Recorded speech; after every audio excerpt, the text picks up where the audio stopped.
दिनांक 16/7/24 ला संध्याकाळी 5:45 ते 6च्या दरम्यान आम्हाला अशी माहिती भेटली की एका वृद्ध महिलेची, तिचं वय जवळपास 60 वर्ष होतं, ती महिलेच्या रस्त्यावरून कोणीतरी मोटरसायकल स्वाराने तिच्या गळ्यातील चेन हिसकली आणि पडून गेला आहे.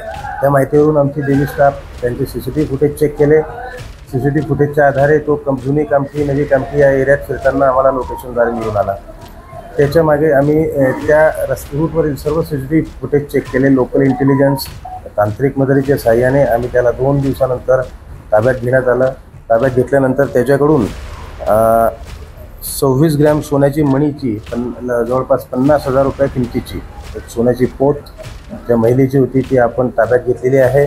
आणि ज्या वाहनाने त्याने ही चेन स्नॅचिंग केलेली होती ते वाहन Bajaj Pulsar 220 TT S 2 wheeler गाडीचा नंबर आहे MH40CJ3377.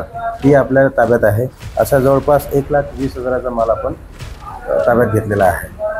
आरोपीचं नाव आहे मोहम्मद सोहेल वल्द मोहम्मद अफजल, वय 24 वर्ष.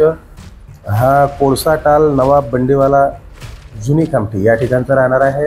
सदरची कारवाई मान्य झोन पाई सर, श्री निकेतन कदम साहेब, तसेच कामठी विभागाचे सहाय्यक पोलीस आयुक्त मान्य क्षीरसागर साहेब आणि आमच्या DVची टीम रामलोट साहेब आणि त्यांची सर्व टीम यांनी मेहनत घेतलेली आहे.